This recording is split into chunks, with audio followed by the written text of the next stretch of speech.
Hello, folks. Welcome back to the Codex Stations Comic Character of the Week, where we take one character, give you that deep dive on that character. We give you all the badass moments, the top covers, must reads, and so much more. I'm your host today, Sal the Slab Guy. Joining me right now is Dan the Man Kelly from Dan Kelly Art. And look at that. I was just about to introduce you. I was going to say that Uncle Gary and Mike Harbor are going to be joining us very soon. Yep, we had to run. Yeah, Yep. ye grumpy old nerd show went a little bit long when Gary decided to start screwing with Rob about twisters. Man, he was getting heated. That's just mean. It took him a while to realize that I was screwing with him, didn't it? It did. I was like, because I figured out pretty much at first. I'm like, man, he's messing with, like, Rob's getting mad. That was when he was like, I'll end this stream now. That was the equivalent of a family road trip. It was like, I'll turn this car around. I'll turn this car around, damn it. Okay, now keep in mind, part of that is the shtick, right? That me and Mike drive him crazy. Yeah. So part of that's the shtick. Part of that is we did drive him crazy. I was like, man, this Twisters bit's going on for a while. Like he's I was gonna keep going. I was prepared to let it go. I was gonna go further and further with it. Then when he accused me of gaslighting him, the jig was up then. Wow. I'll be honest, I've never seen either one of them. Yeah, I saw both. I saw both. You know what? The second one was fun. It was stupid fun. Yeah. Right. So, my wife liked it. I did so. But I just was, I don't know what got in me today. I was feeling a little devilish. I was messing with Rob. That's funny. That is funny. Yep. So, and Mike had further to go than I to get home. We also started late too. So it wasn't all my fault. Yeah, because I got on there and I kept checking around like 6 and 6:10. I think I texted you. I was like, "What time are you guys starting?" I was like, I'm ready to watch. Entertain me. Entertain me. Yeah. So well, were you entertained with the Twisters thing? I was. That was funny. My wife was like, "What are they just yelling at each other for?" I'm like, "Oh, it's fine. They're just messing with each other." Oh man! Like I said, and John, you couldn't see John. He was off camera. John was dying. He was dying. He realized I was screwing with Rob too. So when Mike and I can mess with Rob and get him to quit, talk about stopping the stream, then we know we've done our job. Then we back off. We give him some room. That's funny. That was pretty good. Yeah. So I was like, I was like, this has got to be the first time anyone in the history of cinema has gotten this heated over the Twister movie outside of the people that worked on it. Well, that was part of my issue with it. Who cares about this? There's nobody that cares about this. So you're not talking about Casablanca. No, we're not. We're talking about Twisters. Like on my practice, we're talking about practice. We're talking about practice. Twisters. And I was like, well, where are those people that were offended? I didn't see the multitude. And at one point, I said, well, all 4 of those people will get over it. Yeah, that was funny. Yeah. So usually when we get his goat like that, we're being filthy. This wasn't even filthy. It wasn't even dirty. Well, he read the one comment I put up when he was when he was talking about hanging out with the girls team in college. Yes. When I put the line up that said like he was playing pickup games with them, but he couldn't pick any of them up. That's right. And then right after that, when his camera went out, I typed, and I don't think he read it. I typed in there. I said the camera's so disappointed in you that it shut off. Oh, nice. I forgot what we were saying happened to him at the time, but yeah, he said he befriended them, and I said, "Were you in the befriend zone?" Oh man, yeah, we Mike and I try to get his goat quite a bit. It's a favored pastime. So what the hell are you doing, Sal? Changing the background. I liked how I did the Adam background last week, and because I had the lab, Yeah. So I was trying to find something for Union Jack, and I figured, oh, I got this nice skyline of London, but you can't even see it because of the boxes. And we are live Mike now, gets right? on, Gary will move to the side so you'll be able to see a little bit in the center. I don't know. If you want something British, do you just have a picture of someone that just has like really bad dental The teeth. work? Yeah, that's Really? Mike has a captain. Mike has Union Jack action figures. You'll have to do it. I do have a Captain Britain that has the Union Jack flag on his Yeah, chest. So I thought I could fudge it, but I thought no, I won't do that. I have this too. Hold on, I can just throw this up, but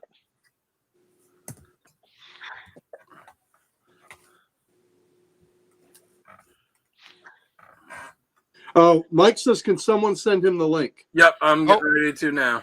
oh yeah, it's in that. Is he not in that group chat? Is for what the comic character of the week? He may not be. Oh, you know what? He is not. Yep. Shoot, I did not know that. Let me add him in there. I just sent it to him. All right, cool. But I'm going to add him to it anyhow because he needs. I assumed he was in it. Yeah, because he picked the character. He should be Union Jack on, not Union Jack off. Yeah, he should be.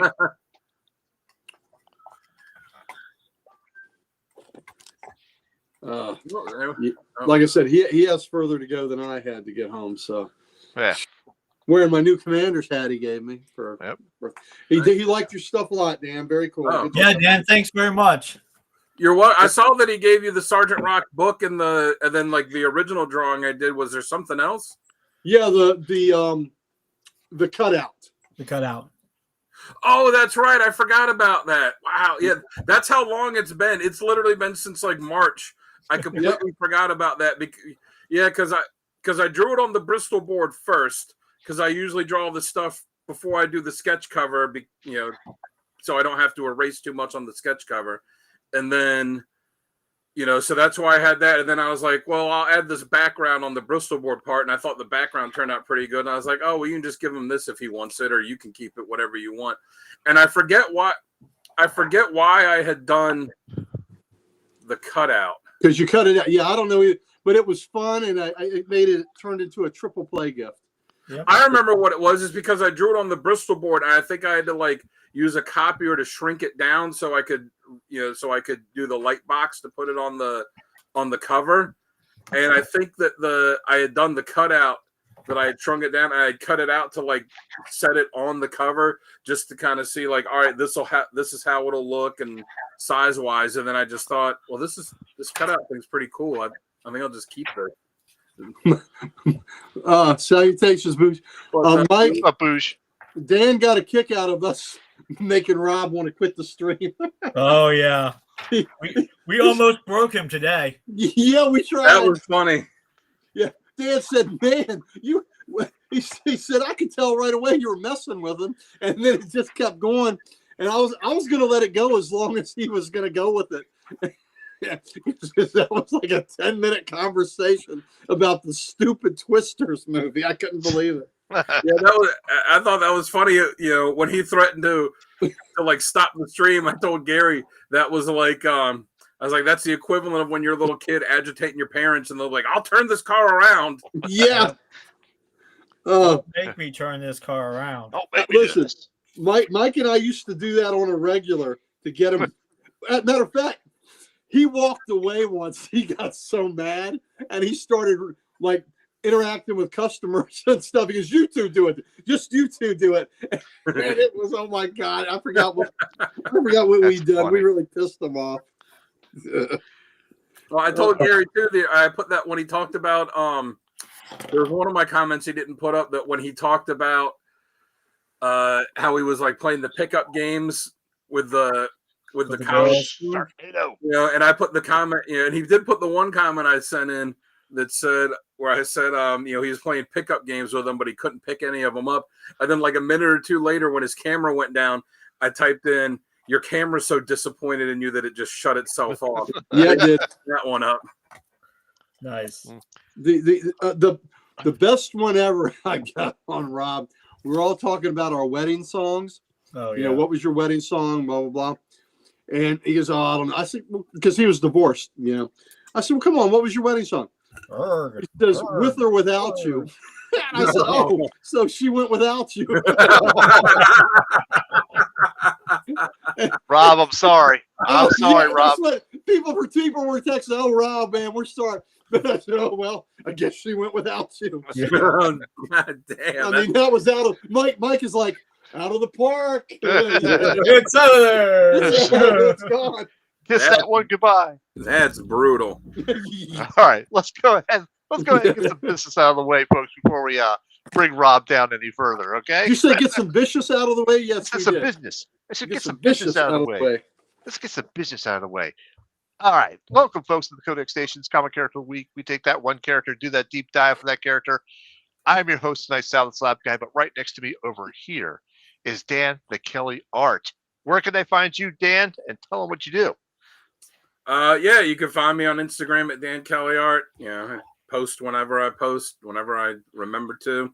I post art like this Union Jack sketch card that I did today. Nice. Yeah. Ooh. Should I put you on big screen for that? Let's put you on big Sold. screen for that. Mike, grab Hold on. your Union Jack Put that action back up. figure. We need one tonight. So Yeah. if That's anybody awesome. remembers, I sketched out this pose, and it was just a nondescript. It was just a blank guy with basic standing there, and I did that a long time ago. And I put up something. I was like, "What character should I make this?" And I never could decide. And then when I did the sketch covers for everyone for the station last year, and I knew Tim was a Moon Knight fan, so I did a Moon Knight cover for him. I was like, well, this will be a good pose for Moon Knight, so I just draw it big. I drew it big, but I still had the little sketch card, and I was like, well, I still want to do something with this, and the guy standing on the rooftop like that, I was like, well, Batman and Spider-Man are too obvious, and Daredevil, like some of those characters, I didn't want to do someone super obvious. And I wanted to do something for the Union Jack show tonight since I really like the character. And I knew I wouldn't have time to do a full drawing. And then I was looking at it, at work today. And I was like, well, I just turned this into Union Jack. So there we go. Awesome. Very Yep. good. Nice job, man. Nice. Thank you. All right. So down below right there is the master of the squared circle, the curator of the Library of Comics, the Ric Flair of comics. Woo! It's Uncle Gary. Hello, hello. Thanks. It's good to see y'all here. That fellow over there, Mighty Mike Harbor, and I are co-owners of Comic Logic, Loudoun County, Virginia's only comic book store. You come in and see us, please. We are in Northern Virginia, about 35 miles outside of D.C. We would love, love, love to see you. You can catch me and Mike there every Wednesday morning, holding court about 11 o'clock when those doors open. We'll be there. Okay. Also, you can catch us on the first, second, and third Thursday of every month for our Ye Grumpy Old Nerd show, where we were tonight. That's where we're running to get here. So we do that with our principal owner, Rob Kalin. So Ye Grumpy Old Nerds, we talk about, comics, movies, sports, nonsense, say old man stuff. That's what we do. Lots of nonsense. A lot of nonsense. Twisters. And Twister. That's a whole nonsense that went on for a while tonight. Also, we want to give some love to the comic character of the day, the site that our good buddy Archduke Kevy started. I usually do a cover of the day. I have not done a cover today. I suck. So, but Dan always does a great random panel of the day. Great question of the day. Sal and Mike are always on that site, making sure that we are giving you content that you deserve. Thank you. All right. Awesome. All right. So, folks, ladies and gentlemen, before we start the show, head on over to thecodexstation.com. Check it out. Get some merch. Meet the team and so much more.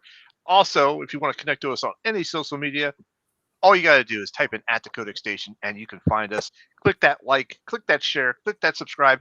Do what you got to do to make us get in that algorithm so we can get this content out there to And everybody. we have all the socials, and we'd like nothing better than to give them to you. And when you look at these faces and you see someone that is one of our great guests that's come on and now a part of the Codex Station, up there in that other corner there, that's Mighty Mike Harbor, my best That's friend right. in life, also my co-owner. So we want to introduce him and thank him. This is his character that he picked. So anything you don't like about tonight, that's his My damn fault. His fault. His fault. So, Mike, take it away. What do you want to say about yourself, brother? All right. So, Mike Harbor, partner to Comic Logic. I am the keeper of Gary. Someone That's a has- full-time job. I got a road manager and a keeper. It's two people. Have to do I that think I job. got to put that in there. Yep, someone has to keep Gary from getting in trouble and get in trouble myself. So that's what I do part time. It's when Gary goes to a con, he often leaves the holy grails of Comicdom, which is his notebook full of all of his issues and stuff like that. So I'm constantly carrying that around for him, and trying to spend his money as much as he tries to spend mine. We definitely do that. About these full-time jobs, Teddy Roosevelt once had a great quote. His oldest daughter, Alice, was quite a handful. She would do outrageous things like stand out in front of the White House smoking with the Secret Service. So she was a fast girl. But anyway, when reporters got on Teddy, about his daughter's wild ways, he said, "Look, I can either be president of the United States or I can control Alice. I cannot do both." So that's kind of where Mike is. Mike has to be president of the United States. Damn, yeah, that's right. That's right. So that's my buddy. He keeps me in line as best he can. So God bless him. I'll work on your title card a little bit better. I like the keeper of Uncle Gary. We'll see. We'll work on that. We'll work on that until we can get you a good. That's Great. why he's Mighty Mike Harbor, because he's got to be mighty. I got it. I put that in there. Mighty Mike Harbor. Yeah. Mike's Arn the Enforcer Anderson to Gary's Ric Flair. Flair. There you go. There you go. That's right. There we go. I like it. Booge said he challenged himself to think of different jobbers.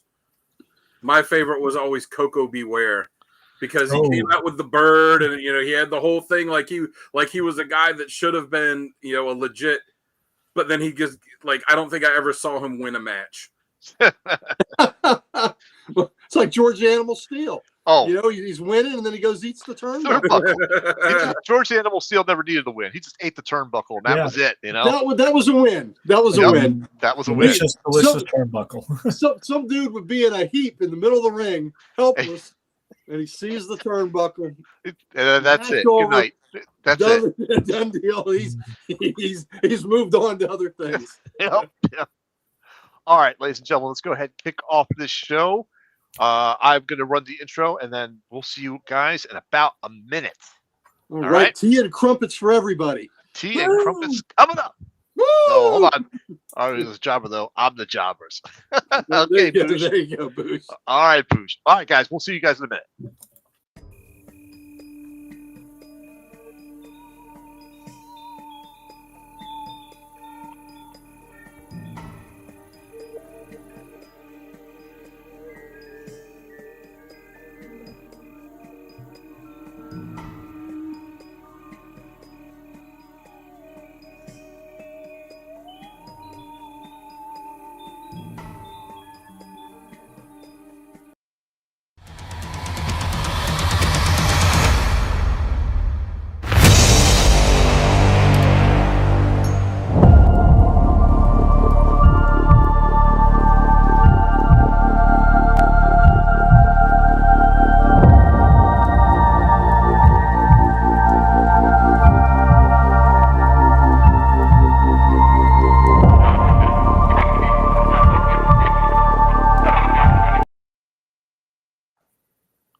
Hey, folks, welcome back to the Codex Stations Comic Character of the Week. Well, you know the drill by now. We got one character. We're doing the deep dive on that character.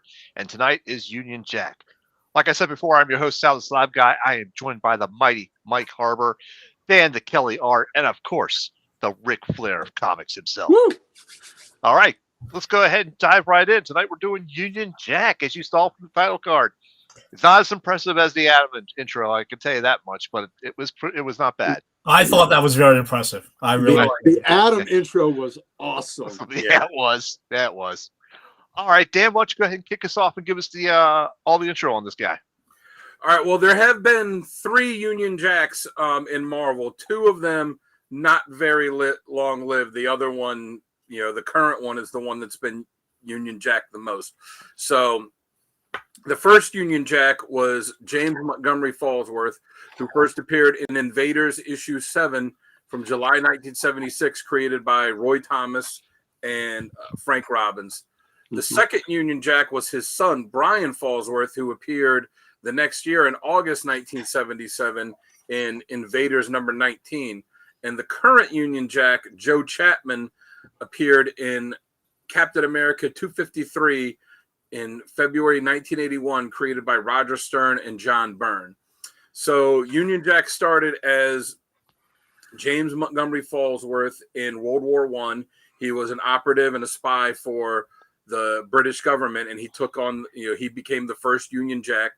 He reemerged in World War II, where he fought alongside the invaders. One of the people he fought with, his brother, the vampire Nazi Baron Blood, who ended up crippling him. He killed Baron Blood, but he crippled him, and he couldn't be Union Jack anymore. And at that point, his son, Brian Falsworth, who was overseas in Germany, they went over and were trying to rescue him, and he was operating as someone named the Destroyer. Yeah, exactly. It is definitely a Union Jack legacy.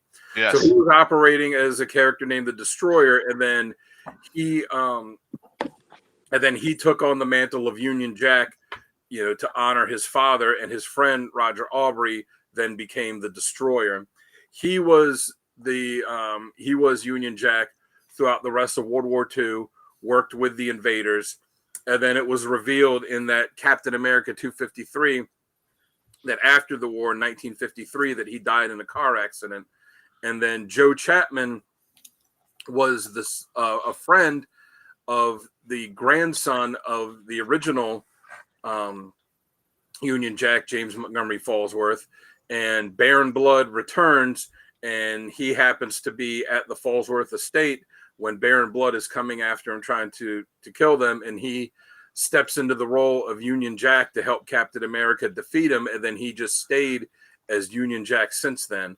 So, we haven't really discussed it amongst ourselves tonight. I imagine that while all of them will be talked about, that the current one, Joe Chapman, will be the primary focus of what we talked about, because, like I said, he's been Union Jack since he was introduced in 1981.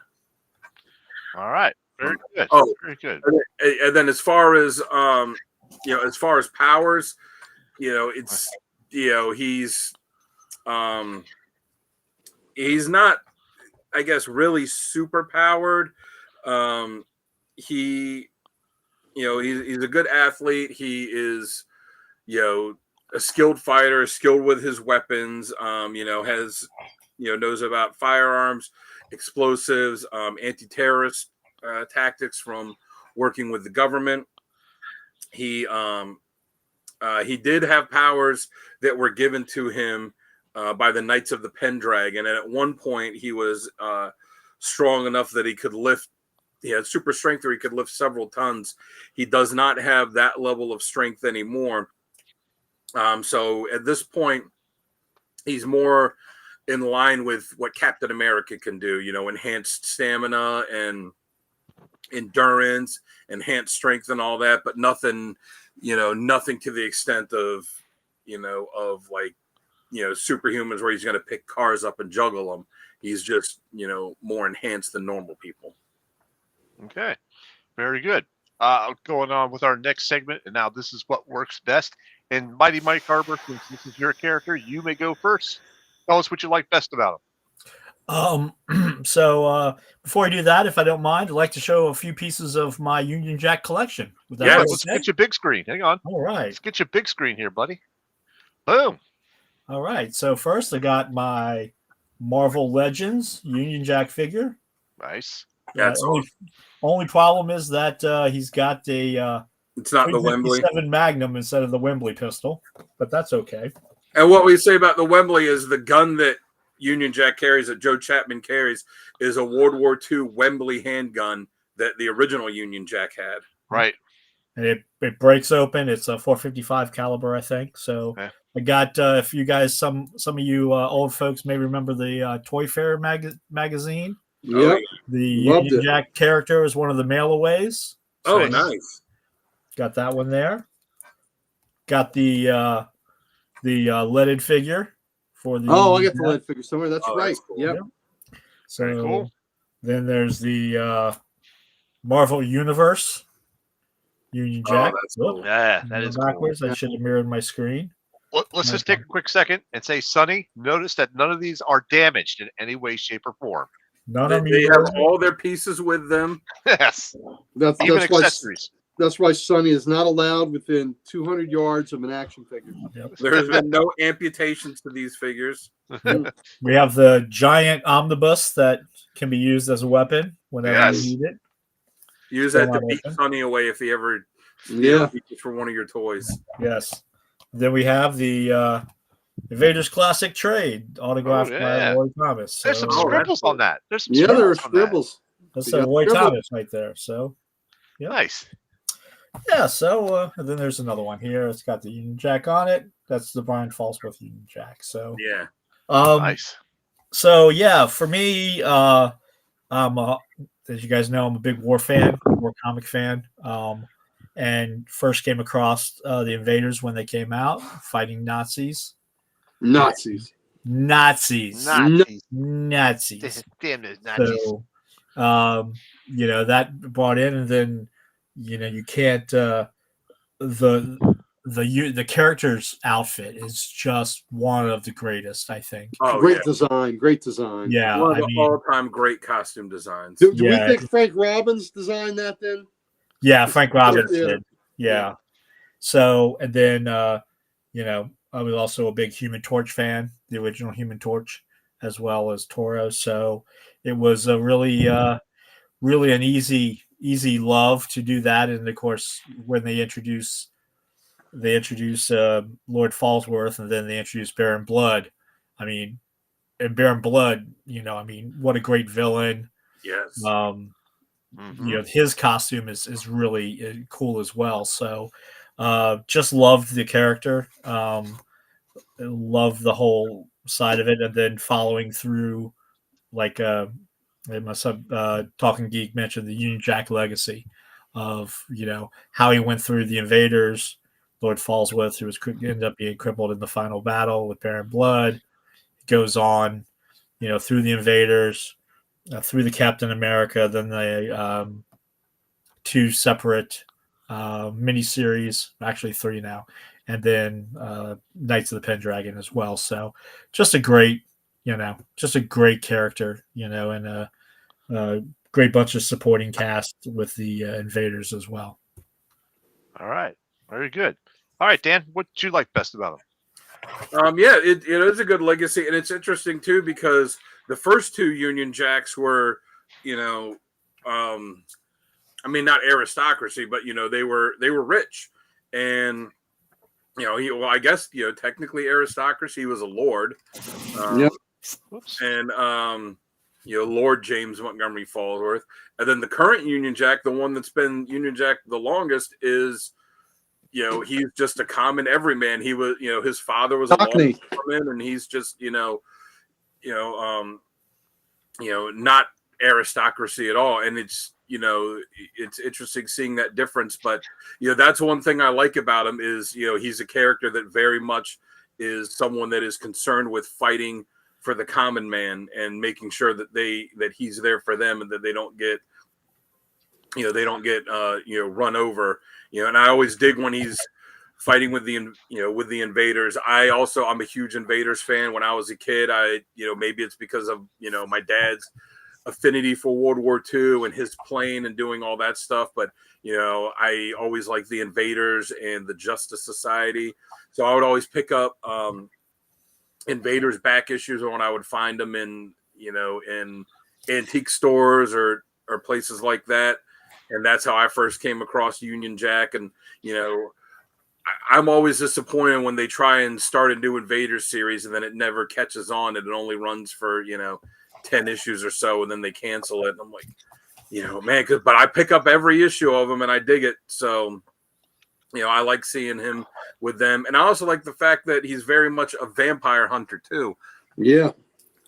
after Yeah. the original one when his brother was Baron Blood, and then it's just kind of gone in the lineage. But I feel like with Chapman, more like they've focused a lot on in his various series of him, specifically going after vampires, which, that's always cool to see that, and especially killing Nazi vampires.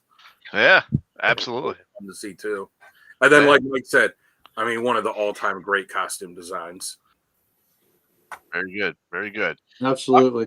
Uncle Gary, what are your next? What do you like about him? There has not been. Oh man, that would be that would be great. And has he been with Captain Britain in anything? You would think he had been. He appeared in a couple issues of the Captain Britain, and was it MI5 or MI6? MI6. Yeah, the Captain Britain MI6 series. He appeared in a couple issues of that, but he wasn't like a supporting character. And even though the ones that he was in, at least the ones that I read, like he was just kind of there, and he'd be there for a couple pages interacting with someone, and that would be it. Did he ever appear in Excalibur that anybody can remember? I don't remember. I don't think so. I don't know. I don't think so. But that's Brian Captain Britain is he's like rich and the poor kind of everyman. So both of them are on different levels too. Absolutely. Yeah, I like Union Jack as a working class hero. He's a blue collar guy. He's Cockney. He's just to get the mantle of that character, to go from the titled lord to a commoner. I think it's pretty cool, and it gives him a different perspective. And he's just he's gritty. There's a grit That's to what I was gonna him go with. that you don't, that even Captain America doesn't quite have that grit, even though he grew up hard scrabble too. Cap is a lot smoother. Mhm. Joey Chapman is not.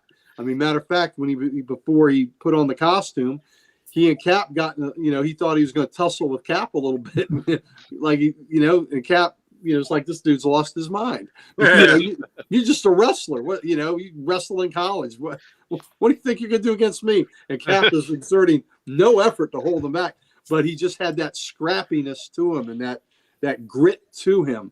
So I like him, that he's just a working class, blue collar hero that wears his country's flag out front and prominent. So that's how I think he works, where he works best. Mm-hmm. Very good. For me, I was going with the gritty angle as well, Yeah. Gary. So I've got to echo that as well. I mean, every bit that I read of him, it was one of those things where he reminded me of the Punisher. He's the British version of the Punisher.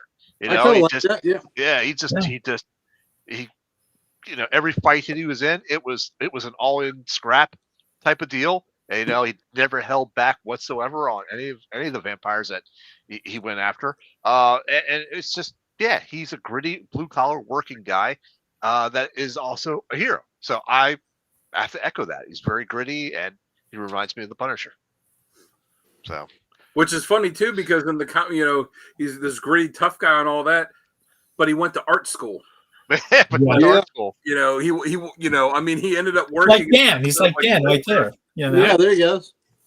Yeah, but he went to art school, and it was. I always thought it was funny too, because they had showed, especially in the 80s run of Cap, that he was an artist. In fact, Steve Rogers was drawing the Captain America comic book, in universe for Marvel Comics. And it's like, well, you got him, and you got Chapman, that's an artist too. Like, why don't you have these guys to get together in an issue and be like, hey, let's just sit here and draw some stuff together. The jam session issue where they're drawing a comic. Yeah, they can draw the Captain America and Union Jack team up comic. There we go. There you go. All right, so let's move on to our next segment, which is badass moments. Each of us got at least a few of them. I only have like one or two, but we could go ahead and again start off with Mighty Mike Carver. Give us your three or your whatever your badass moments are. Sure. I think so. I'll go with so there's a couple. I'm not going to go with some obvious ones, but when Brian Fallsworth is the destroyer, and over in Nazi Germany, they capture the entire invaders, and Hitler's there, and they're about to shoot them all with firing squad. Well, Fallsworth, Brian has been the destroyer for this entire time and fighting with the invaders as the destroyer. The next thing you know, grenades start flying down from above, and out comes jumping down from above, and Hitler's got den Hammer, and it's Union Jack. He's got the gun in one hand, he's got the knife in the other, and he's just firing away, killing Nazis. So, Yeah. Yeah, you're right about that, Booge. that's Of course, one Captain one Jack of my over there. favorites. The second would be within the Captain America. So Baron Blood has returned in Captain America 253, 254. And if you haven't read that and got those 2 issues, it is one of the greatest stories. Really, really great story. Yes. Baron Blood is there, and the original Union Jack is in his, he's crippled at the time. He's a very old man. And he's Union Jack. He's wearing the Union Jack uniform, sitting in his wheelchair. And Baron Blood is like, "What are you doing, old man?" And he's doing that. Well, much to his dismay, it's really Joey Chapman in the Union Jack costume, and he jumps up and starts fighting Baron Blood, and then Cap comes in, and they have that. And the third badass moment, I'm kind of gonna sail away from Union Jack, and I'm gonna go to Captain America in the same, just because it's in the same story. Yeah. You might remember the scene from a recent Marvel show where Captain America is looking to finish off Baron Blood, and he takes the shield and boom, boom, and decapitates Baron Blood for the final time. And that's how he ends up killing him. So, no, a little deviate from the Union Jack, but Union Jack's in the story, and it's Baron Blood and Captain all fighting together. So. Union Jack got to see it. Yep, Union Jack was there. So, those are my 3 badass moments. All right, very cool. All right, Dan, you're next. What do you got? Well, I had the one too of Chapman, pulling the rope a dope on Baron Blood. It's like, hey, this guy was friends with the grandson of the original Union Jack. He was just friends with him from art school, and I was like, hey, I'm going to go hang out with him at his big manor for the weekend. And oh yeah, now I'm putting on the Union suit, and I'm fighting with a 50-year-old Nazi vampire. Out of nowhere. That was pretty badass. So I had that one. I'll go that back Tuesday. So I'll also go with Union Jack issue 4. It's the of his second miniseries. This one. And issue, so the whole series is him and a couple characters, the at the time New Arabian Night and Sabra and the Contessa from S.H.I.E.L.D., representatives from different countries who are trying to stop these terrorist attacks on London. And, it all kind of comes to a head in issue 4. And it's kind of like inspired all of the local, blue collar workers to, step up and help them, because they go in the big, this big thing they have to fight, this giant dreadnought. And it's just this huge robot monster that's just kicking their asses. And all of a sudden, you just see this wrecking ball come and hit the thing. And it's these blue collar workers that are like, yeah, man, we're here with you, Jack. And, it's just, he's inspiring these normal everyday people to just stand up and fight with him, because they all know, one of them even said earlier when he saved all of them from this plane that was going to be hijacked. And they said, you gave us a chance. Like, we saw all these rich people and we saw all the government people leaving town. Did they know? And he's like, yeah, they knew. And he had gone on TV, against the wishes of the government to tell all the common people, all the everyday people, hey, there's these terrorist attacks going on. You need to stay off the street, go to your homes, go in your basements. So he's always looking out for them. And then the final part of the issue is he realizes that this guy that is this head of the government agency he's been working for. He didn't set up the attacks, but he knew about them in advance. And then he got Excalibur and Micromax and all these other British heroes. He assigned them to these other useless missions so they'd be out of the way. And he didn't contact the Fantastic Four or Avengers or anybody because he wanted these attacks to go on to make the person that was his boss look bad so he could take her spot. And Union Jack figured it out. And at the end, and he's telling him, and the guy says, well, you don't have any proof. And, if you just go along with it, I'll give you more missions and you'll be able to help more people. And he just had to stay true to himself. He's like, no, F that, and he like opens it up and the press is all there. It's like, the people are going to know the truth. He also knocked his ass and punched him too. Yeah, that was pretty good. So I like the fact that he was, not willing to compromise what he knew to be right. And then the last moment I have, it's from Union Jack the Ripper 3. Even though I didn't really care for the way that they portrayed him in the story, I thought they missed the mark on his personality. But in the end, it's during Blood Hunt, so it's when all the vampires have taken over.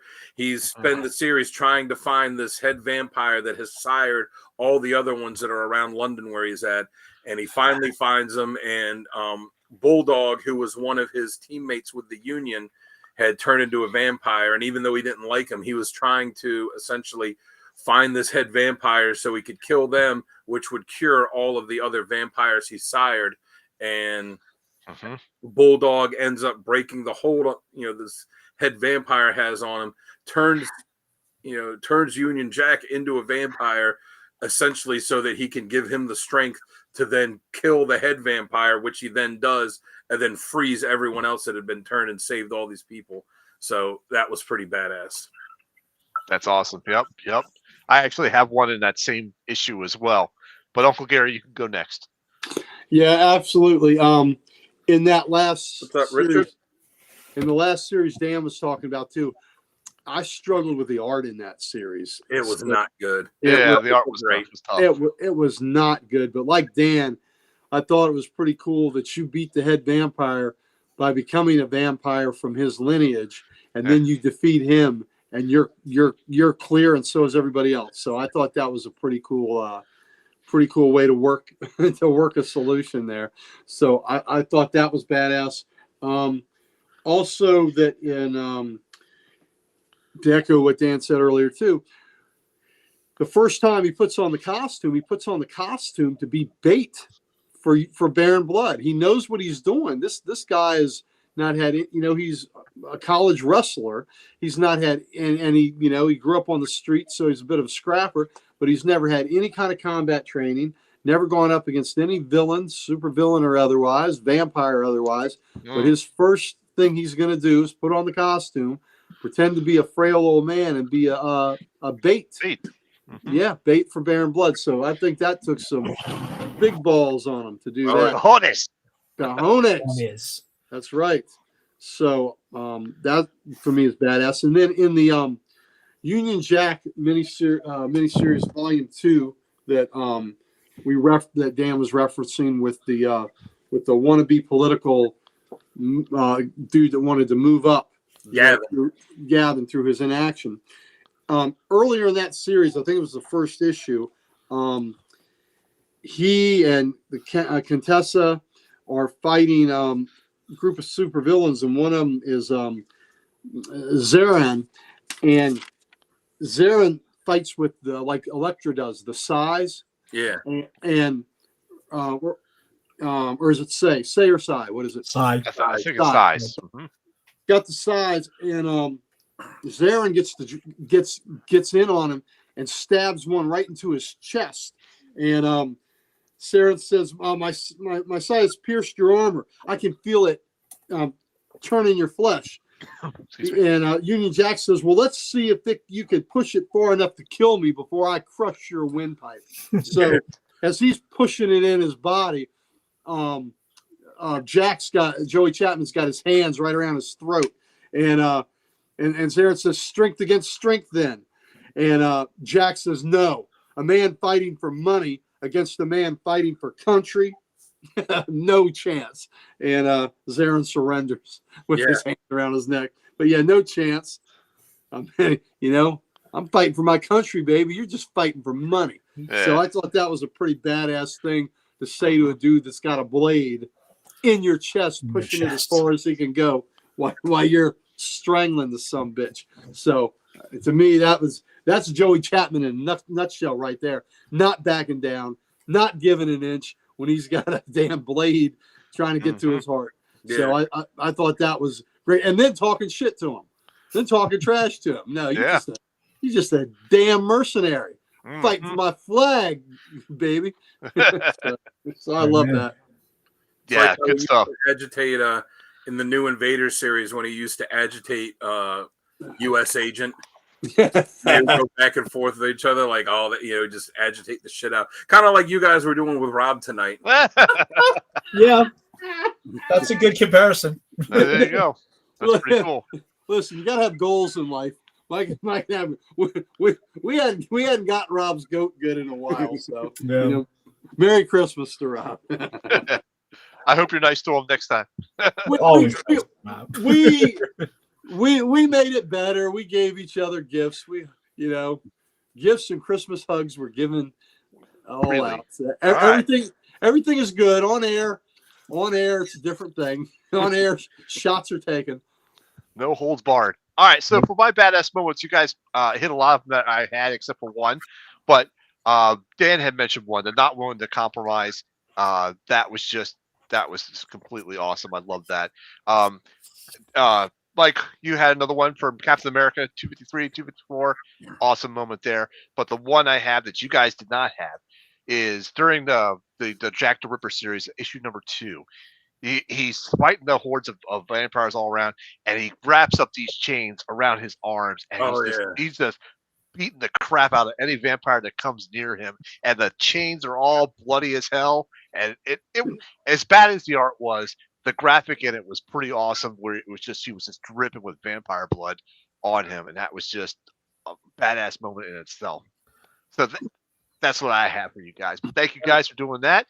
And I like the fact in the series that the vampires, called him the Ripper. Yeah, Jack the Ripper. That they kind of had that fear of him too, because he's not one of the premier Marvel characters. So you think Vampire Hunter, you'd be like, oh, especially a British guy. Oh, Blade, like, oh, well, there's someone that's been around longer than Think how good that series would have been with a good artist. Yeah. That would have been an artist because he's done the interiors. Yeah. right. Yes.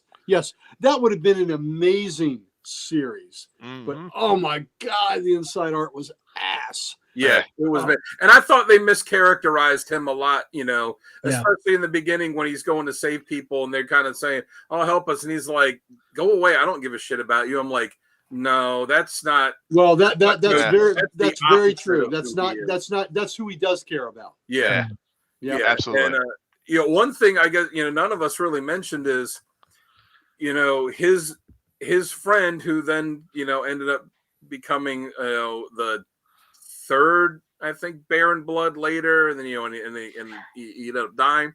His mother was the sister of the second Union Jack. She was the one that was Spitfire in World War II. Right. By the time that he's introduced, she's an old lady. And then in an issue of Namor, issue number 12, I think, had one of my all-time favorite covers, and with Cap and Human Torch and Namor running a great Invaders cover by John Byrne. She gets hurt in this fight, and she gets another blood transfusion from the original Human Torch, which is what gave her powers in World War II, and it restores her powers, but it also makes her young again. And then he starts banging her, and he starts having this relationship with her. Like, That's pretty badass. That is a badass moment. Yeah, That's not really one moment. That's a series of moments there. But there's a moments there. That's a badass moment with a good ass. yeah, That's Lady Jacqueline, right? yes. 100%. 100%. The one, He's like- the one moment like- that I'm surprised none of us mentioned was the final fight in Invaders. Was it 9? Yeah, When he's with fighting Baron Baron Blood. Blood when he gets his legs crushed and he throws the boulder over. You Yeah. know, to pierce Baron Blood on the stalactite. You know, so See, I just didn't mention it because I tried to keep all mine to the current Union Jack. right. But yeah, I that didn't- was I That's didn't pretty get a good. chance to finish reading all the Invaders for him, so I probably haven't gotten to that part yet. Sorry about that, Sal. That's all right. No, it's okay. That's okay because I probably Come won't on, get that to it. book is only 50 years old, Mike. Come on, give Sal a chance to read it. Yeah. Spoiler alert. Jeez. Spoilers. All right, folks. Before we jump to our next segment of critiques and criticisms, I noticed that Richard jumped on here. Richard usually tells people what to do for our channel, and what is that? That is like, share, and subscribe. Get us into that algorithm so we can get this content out to more people like you guys. So please do that for us. It only takes a quick second to click that like. All right, so let's move on to critiques and criticisms and what we don't like. Mighty Mike Harbor, guest of honor tonight. Your character. Go ahead and start. You know, I think originally the first part is how we didn't get enough of the original Lord's Fallsworth. You get some of it in the Invaders, but you don't get a whole lot of his World War I action, which I think would be really cool. You know, it would have been really neat, I think, especially to keep the Fallsworth bloodline as Union Jack, because it's goes from, you know, father to son to, it could have gone to the grandson, you know, but it went to Well, now that he's banging Lady Jacqueline, you got a chance to that. Keep going. yeah, now you may have a new Fallsworth out there. So well, you know, I they think broke that, up though. what's that? I said they were together for a while, then they broke up, but I think they would still kind of hook up occasionally. So Yeah. who knows? So I think that's my biggest one. My biggest criticism, I think, is it would have been cool to have that, you know, that family bloodline, that each one is the successor to the other one, you know, as they move forward in time. Okay, pretty cool. All right, Dan, how about you? Yeah, you're right. You don't. I think the only outside of Invaders, the only time that you really see the original one is like, you know, those issues of Cap when they introduced Joe, and there was that issue of X-Men Hellfire Club. I think it was issue 3 where it showed them in the past, but that was like, you know, just a little part of one issue of something else. But yeah, they don't show a lot. You know, it seems, especially the World War I stuff, you know, that's pre-Captain America, pre-Torch, pre-Namor, you know, coming up here. Like, there's a lot, you know, that you could mine there. So, yeah, that'd be good. And even with the current Union Jack, like, you know, we got the 3-issue miniseries, the first one. And then it was years later, we got the 4-issue miniseries that was the second one. We got the Union Jack the Ripper one that was part of Blood Hunt, which was pretty much, I assume, just because of, like, we're having this vampires crossover. Yep. Like, who do we got in Marvel that's that deals with vampires? Oh, Union Jack. Like, yeah, let's give him a couple issues. But, you know, it's a very underutilized character. You know, they can never keep an Invader series going long, which, you know, like I said, that's a big disappointment for me. He's a cool character that there's no one else quite like him in Marvel. Like, I'd like to see him get more runtime as, you know, as a character.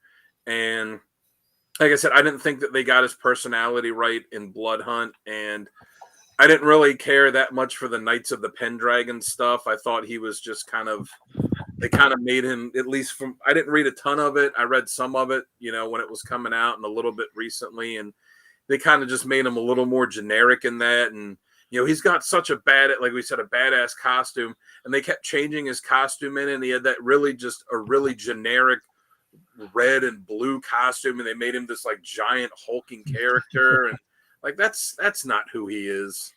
So, you know, I didn't like that. But the most thing is, you know, the biggest one is just like, let's use this guy to this great character. Let's see him some more. Yeah, Concur. I agree with that. All right, Gary, how about you? Yeah, it's just lack of content. And like y'all, I mean, we never see any World War I stories. How great would that be? Yeah. To explore the original Jack in a World War I situation, and then continue into the World War II stuff. I like that a lot. I mean, I kind of like that what Byrne and Stern did in that Cap series, where, of course, you knew that the new Union Jack was going to be Kenneth, but I love the deviation where it ends up being Joey. That took over the mantle of this character that had been in royalty. So I thought that was a nice little turnaround that they did on that. But it's just basically lack of content. You don't see him. And to Dan's point, the way he was written in that series isn't true to how he's written, but because he's not written anywhere, who the hell knows? I'm sure the writer didn't bother researching. Yeah, probably didn't research it because he's like, well, I guess he's a blank slate. Let me go there. So, and hardly anybody that's reading it, knew anything else about the original Union Jack. So, I guess they figured they had carte blanche to do what they wanted to do. But yeah, for me, it's just lack of content. Yep. I'm gonna have to agree with that. That was definitely for me. I feel like they had espionage or a spy type of good spy character, and they didn't really get into it too much with the Union Jack that I was reading. So I was hoping they would lean a little bit more into that, because he's British intelligence. You think James Bond, you got to have some more of that. It's such a good facet. They could really dive into that more, but they never did, from what I've read. So yeah, lack of content. And just not enough exposure. I think he needs to be more out there, not oversaturating like Wolverine or something like that, but enough to get out there and to have his own ongoing series. Enough to get moist. Yes, there you go. Very, very nice. Like you said, the World War I thing. You could still have him interact with other characters. You could have, whoever the Black Panther was at the time. How they have that Captain America, Black Panther, World War II video game. It just came out. You could have like the Black Panther that was around during World War I. You could have Wolverine who was around during World War I. There's a couple long-lived characters or characters that were, that had predecessors that were around then. Or you could just focus on him too. I mean, who wouldn't want to read a kick-ass story about someone killing Nazi vampires? Mm-hmm. That's solid gold right there. Yeah. That's solid gold. All right. Sorry. So I clicked the button by accident. All right. So before we move on to this next segment, do we want to give a shout out to Comic Logic tonight? Sure. Let's do that. Right here, Comic Logic. I think we got two people here that might have a little, investment in that. Loudoun County, Virginia's only comic book store. Please come in and see us.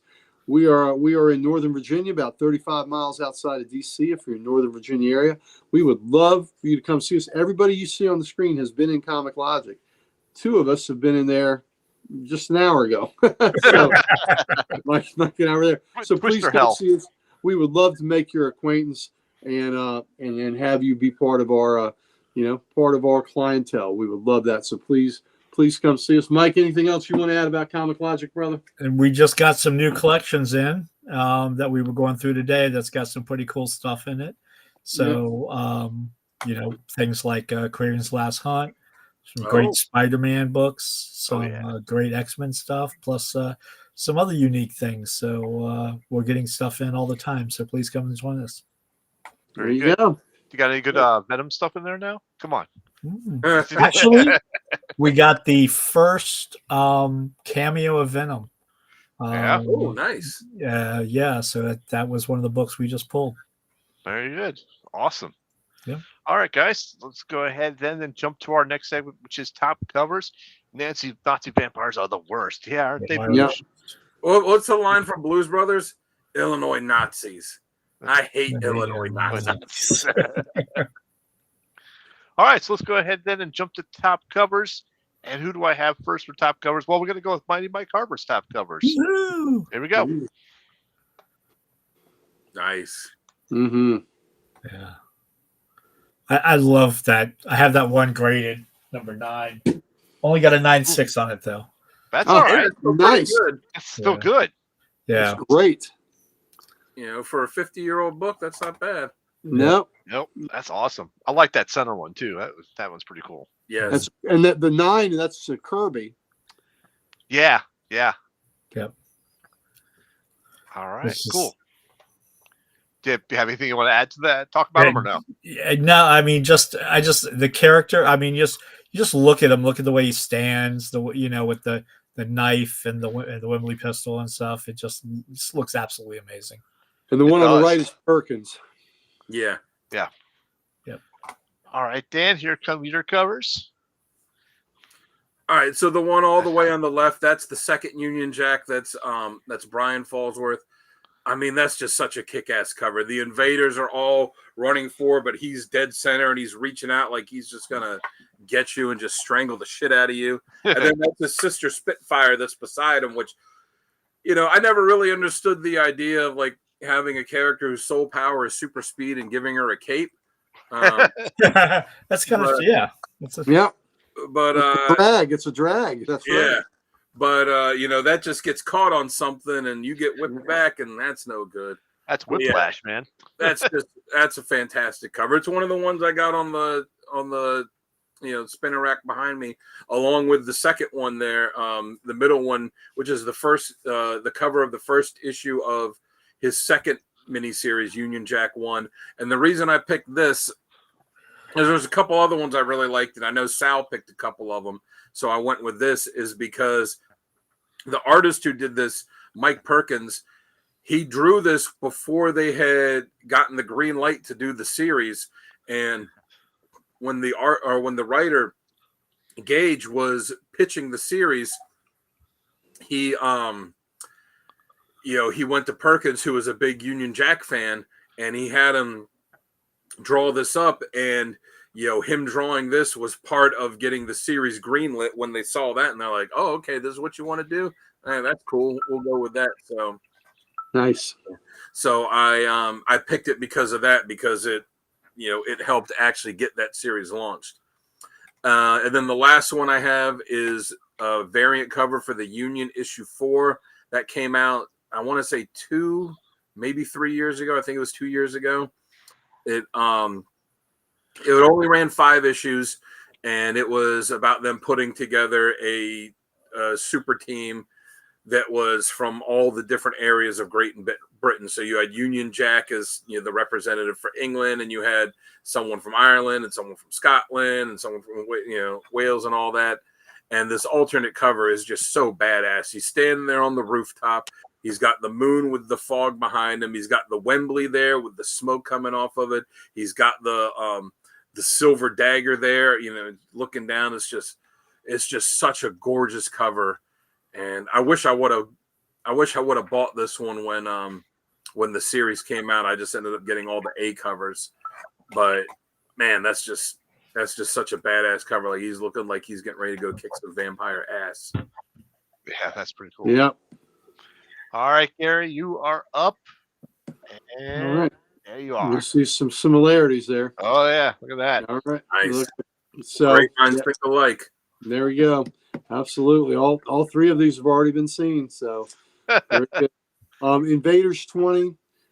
Gil Kane, Frank Gaikoa was the inker. Gil Kane was the penciler. But yeah, like Dan said, that is just a classic battle rush pose where they're all, into the fray, and to have Union Jack in the center leading the charge. Pretty cool. The center one is Mike Perkins. Again, that's issue 2 of volume 2 of Union Jack. And I just love Perkins' art. I think he's really, really underrated. He did that fabulous First Night Batman series that was out this year. He did a great job on that. And then the Union there, that was a variant cover, and that was by Ryan Brown. So I love the moon behind him. I love him standing there ready, and just that, again, that costume is just so classic. Yeah, it's a classic pose. Yeah. Classic hero pose. Absolutely. I love it. So there you go. All right, let's move Very on. cool. All right, let's go ahead and check out the ones that shows. Here we go. All right, There we so go. Oh, I went with Union number 1. This is the B cover. That's just badass. He's fighting the Yeah. vampire. Yeah. You know, he's got the huge ass sword like Excalibur out. It's just that's pretty wicked. I could not find if this was the cover artist or the interior artist, but it was Andrea DeVito. So I don't know if that was her that did this cover or she only did the interior art. So my next one is Union Jack the Ripper Blood Hunt one, the first one, and I like the cover art on this one. This is Ryan Brown, and I like that he's got all the vampires behind him. He's got the wooden stake in one hand, got the knife in the other, and you know he looks like he's kicking some ass as he's got the costume a little bit torn up there on the leg and the arm and stuff like that, but looks pretty badass to me. That one where he's fighting the dragon, that is Carlos Pacheco. Ah, very good. Thank you for getting that up. Yeah, appreciate that. Yes. Find that out for me. All right, and that last one I've got there is Union Jack Volume 2, number 4. The penciler was Mike Perkins on this one as well. And I like this one. I just it's a classic hero like sad pose, you might say. I liked it because you can feel the emotion coming off of this.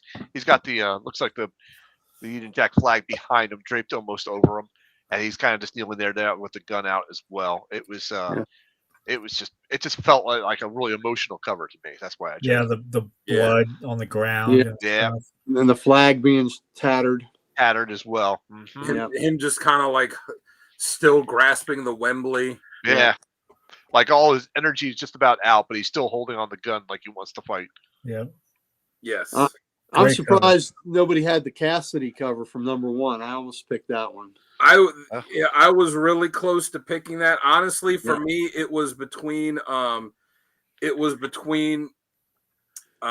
issue 1 I put up that Perkins did and the issue 1 that he did. And like I said, the reason I picked the issue 1 for Perkins is because it was because that art was one of the deciding factors. From what I read, was one of the deciding factors in getting the green light. So Right, absolutely. thought it was a pretty good story to have in there. Oh, and Booge was asking who did the last cover I had, the one that Gary had too. That was Ryan Brown. Yep, Ryan Brown. Mm-hmm. Amazing cover. Yeah, Awesome. that'd be one if I saw him and he had a print of it, I would definitely buy that. That would be cool. Yeah, that would be. All right, so let's go ahead and jump now to our recommended readings.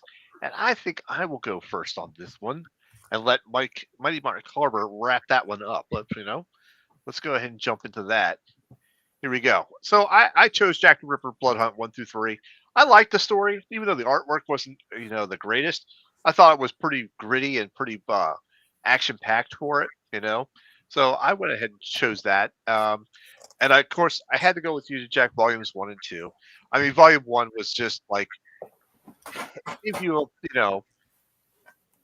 has a modern superhero with that rich historical connection to the UK.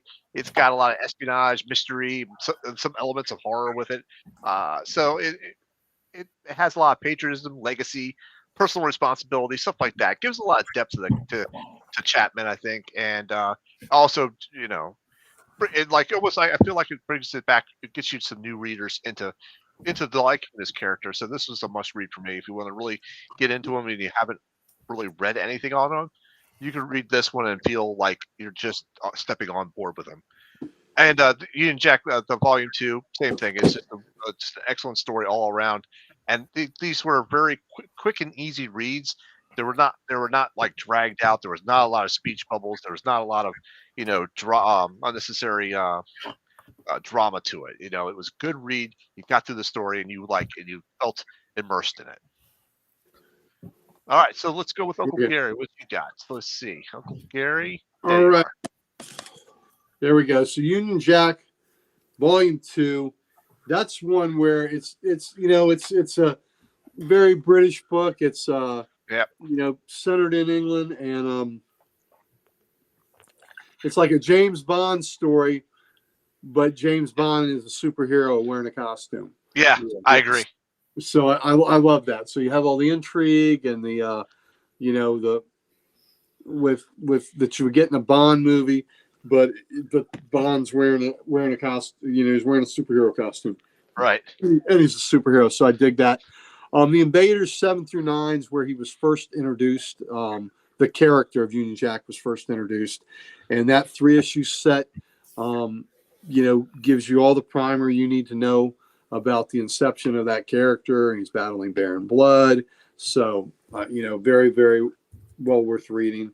And then Captain America 253, 254, where Joey Chapman gets the costume, and it's much more of a Cap story than it is a Union Jack story, but that story is so great that it deserves to be inserted anywhere I can on a must-reading list. Yeah, and I agree. That now I know Cap's Dan's favorite character. I love Cap a lot. I think the 10 issues that Stern and Byrne did are my favorite run of Captain America of anybody. Those 10 issues to me were fantastic. And those are 2 of the 10. And it was almost 11. They started on 11. Yep. Ah, nice. Wow. That's crazy. All right, good stuff there, Gary. Let's go ahead and go to Dan next. Oops, that's your covers. Sorry, Dan. There you go. All right. Well, the first one I got there is Marvel Comics Presents issue 42. It's not the A story in that. It's one of the backup stories. It's only 8 pages long, but it's a great story.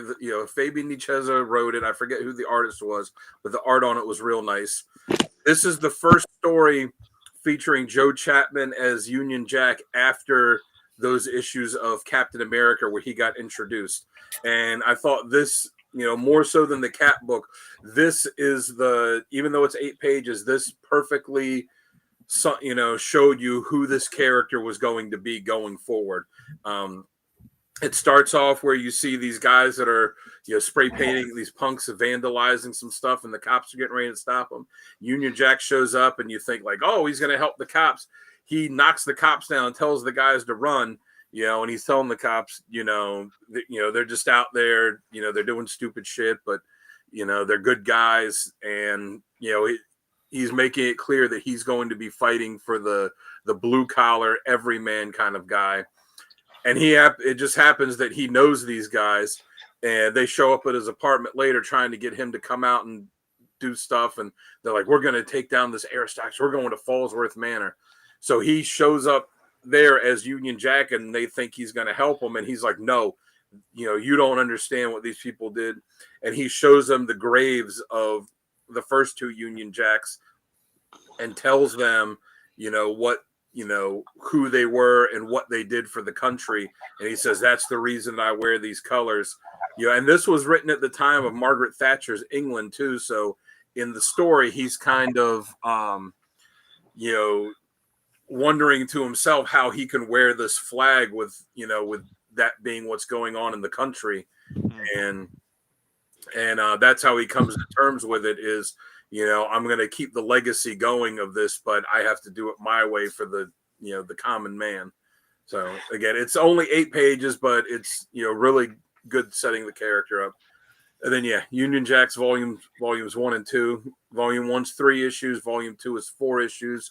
Volume 1 is not so much the spy stuff. It's, it's about the Fallsworth family and, and the his friend that was the grandson of the original Union Jack,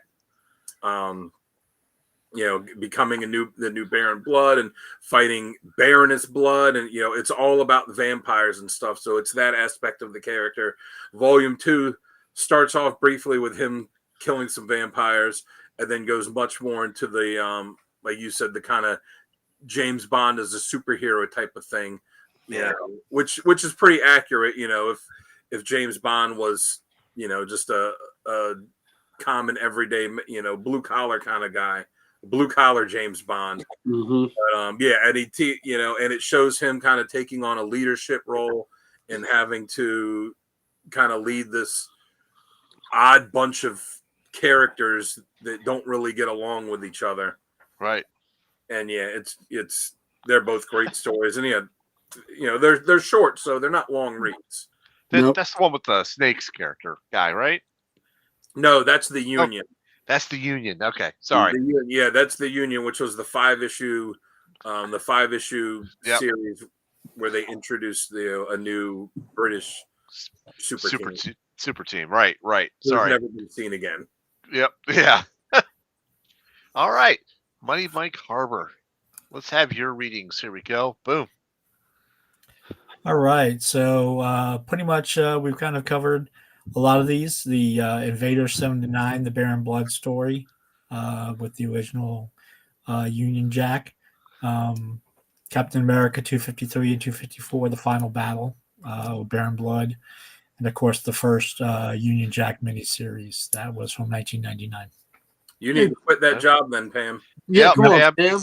Pam. We rely on you. We're counting on you. We had Legion's talk yesterday, and we needed you. That's right. Hey, Sal, do you Sal, need is to that know- a Union Jack statue there? No, that's actually it was an art clip of that I found online. It almost looks like a statue. Yeah, It does. It does. I'll I be found hop on eBay, see if I can see if it's out there. Yeah, 'cause That's Mike pretty would cool buy if it that in a were. heartbeat. Yeah. No, this is just when I was trying to find storyboards, I would find the pictures were not big enough, so I had to put them to one side, then just kind of match the background in, and that's how I did with Dan's and yours, Gary, as well. Yeah. Mike, Mike, I interrupted your reading list. Yeah. No, It- you're good. I think he was done. I think he was done. No, I was don't think. done. No, he didn't get to the end. He didn't get to No, the end. Yeah, keep yeah. going. Okay. No, I'd see, Daroga, it is a statue. It's by Bowen Designs. Oh, there you go. Whoa, okay. I just found the art clip online. I didn't see it as a statue though. Yeah, because the detail on the base made it look like one of the statues. So. Let's flip back there really quick. Yep. There you go. Very nice. I just okay, cool. I'm glad you like it. But now I know what Mike's looking for. Yeah, there you go. Looking right now. And Pam, if you need us to write you a note to your work that Yeah. take off time, paid time. Please excuse Pam. She is getting her Codex prescription filled. Yep. Vital prescription. Yep. Stat. This came out in August 2012. Oh wow.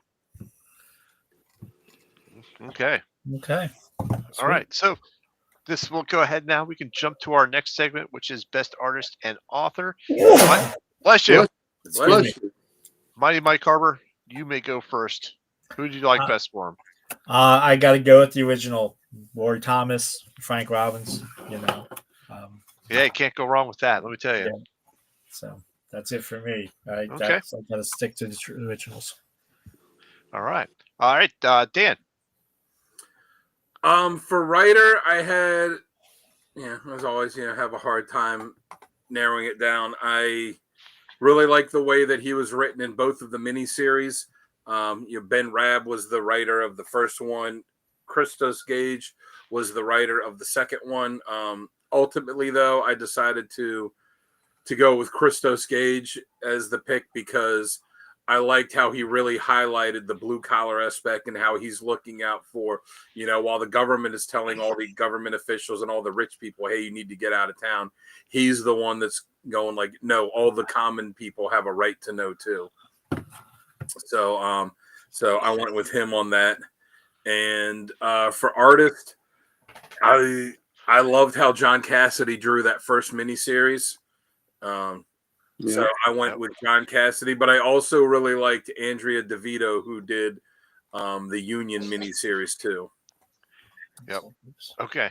Yep. Very good. All right, Gary, how about you? All right, for writer, I'm going like Mike is, old school. I'm going with Roy Thomas for creating this fantastic character. That we really, even though it's not the same iteration, it's still still just a cool character, and of course the costume is so great. I think we're rooting for the laundry here. Yeah.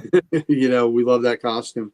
And then for artist, I'm a huge Mike Perkins fan, so I'm gonna be happy to put Mike Perkins' name down on one of these lists that we do. Yeah. Very good. All right. For me, I I want to go with the originals, and I like Roy Thomas and Frank Robbins. But I really, Dan mentioned this one, Andrea DeVito. I kind of liked her work as well. So I'm going to go with Andrea DeVito for my artist, but I'll stick with Roy Thomas for writing. Right, split ticket like me. Yeah, I gotta say, there's other good, there's other really good readings that that none of us touched on here. I felt bad. I was kind of telling Sal one a couple of days ago. I was like, "Oh, did you read this?" Like, I haven't done that yet. I'm like, "Oh, well, read this. Oh, and this too. Oh, and these 3 issues of Invaders that or these 3 issues of Avengers that directly lead into this 10-issue Invaders series, and there's this other Invaders series, and there's this, there's these 4 issues of Captain America for the for the run when they brought Winter Soldier back and all this stuff." And then I went, sorry to inundate you with a bunch of this, but there is other good stuff. But I wanted to pick some of the Invaders, the newer stuff, but like he's in it and he's part of it. He's just not like the central character like he is in some of these other things. Right. He wasn't prominent. Yeah, and this week for my work, I'm like, because everybody's going on PTO, I've been like running a lot of stuff, so I couldn't even. Dan's like, here, read this. I'm like, oh, I'll get to it. Just give me the chance, All right, do it now. Do it now. Do it now. But I'm still gonna go back and read some of that stuff because, yeah, he's been an interesting character, and I love the whole vampire hunting aspect of it, and I gotta read more of that. All right. Any last thoughts? Any final thoughts? Anybody from the chat that'd like to chime in and say anything they want about Union Jack? Pam said something here. I said not to worry. Oh yeah, they're gonna turn number 1. You know it. I'll say this: after DC fired Henry Cavill, which I'm still mad that we're not getting a proper Superman movie with him, but. After they fired him and there was all this talk that he was going to go to Marvel, people immediately went to, oh, he's British, he's going to play Captain Britain. I was like, I'd like to see him as Union Jack. That would be awesome. Especially if you watch that last movie he did, was it the Ministry of Ungentlemanly Warfare? I'm like, yes, yeah. That really cemented it for me. Like he would be a kick-ass Union Jack. Yeah, that was a pretty cool movie too. I like that movie. Yeah, I would say I could see him if he does Captain Britain. He's got to wear the original uniform. Yes, I love both of them, but that original one, the original, and the red with the lion, that's badass. Yeah, absolutely. All right, then let's go ahead and we can wrap this one up, put it to bed, call it a night. Whatever we got to do. I'm your host, Sal the Slab Guy. When I'm not here on Codex, you can always find me on Sal's Comic Corner on YouTube or under the Slab Guy 77 for Instagram. Next to me over here on this side is, oops, hold on. Okay, hold on. Do we have a comment? Yeah. Okay, we'll do the comment first. Yes. No, but I will ask him next time I see him. There you go.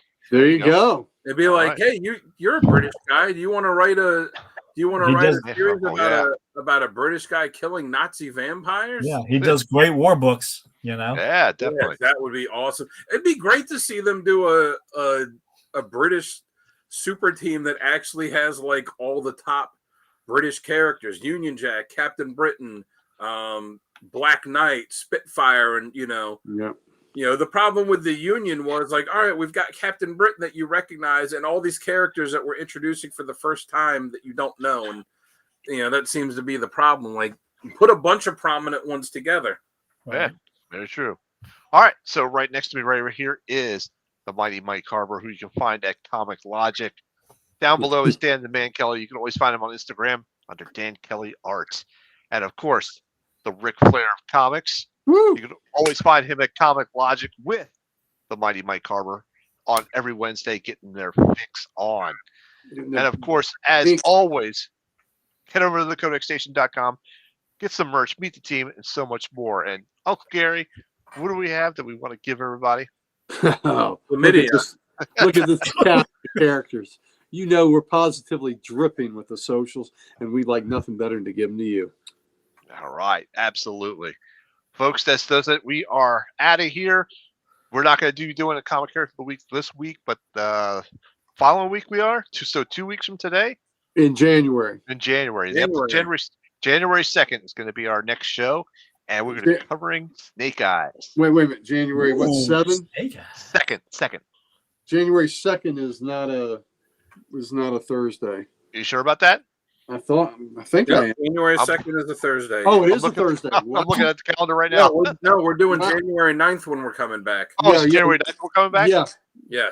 that's what My confused me. Yeah, that's what confused me because I thought we were going till because we're not doing after this week's Comic Unleashed. I don't think we're on until the award show, Correct. which is the 4th. Which is the 4th. Yep. Yeah, that's My apologies. yeah. January 9th is going to be our next comic character week where we're doing Snake Eyes. Doing Snake Eyes. I didn't know we were gambling. Yes, we are. Always thought Yep. Ennis, he was a good character. Ennis could Yeah, play. Ennis would be. Oh yeah. Yeah, that could be definitely. a lot of fun. Yep. Yep. Doctor Who or Dread. Jam Booch, that's pretty good. That'd be interesting. Bob's your Bob's uncle. your uncle. Bob's your uncle. Bob's your uncle. Nice, Booze. And Gary's the other uncle. Yeah, I'm a There's monkey's your uncle. Yeah, I'm a monkey's uncle. All right. All right, folks. This is it. Good night. Have a good holiday, everybody. Wish you safe travels if you're moving about. Try to stay safe. Do not drive out there in all that lunacy if you don't have to. That's right. Take care. Happy New Year, and we'll see you on January 9th. Well, we'll see you. New Year. Oh, yeah. We'll see you Saturday for After Dark, but then I'm talking about Comic Character of the Week. Right. You'll see us all back on the 9th. Yep. You're right. You're right, Adam. We were not on for Comics Unleashed last week because Sal decided that chocolate was more important than being on here, and Jamie was sick. And Priorities. I messaged Gary, I called him. I was like, "Do you want to do it?" I was like, "I'm down for it," but he spent the day going around with Mike and Chris. So I said, "You know what? It's going to be just two of us. We'll just take the night off. We'll have extra stuff to show." So we got a lot to show off this week. Yeah, because when you asked me that, and I'm with those two guys, I wasn't sure that I would not be in custody that evening. Yep. Yeah, we might have been guests of some county, so it was hard to say. Especially with Chris involved. You never know. Yeah, you know what? Schwartz. Chris is not. See, you talk about Mike might be my keeper. I think I'm Chris's keeper because he's not on because I forgot to text him that the show was on. I have to give him notes. That's why he wasn't there. Yep. All right. Yeah, All so right. we will be on this Saturday. Yep. All right. Yep. We'll See see you- you this see ya. Saturday then. God Yep. bless everyone.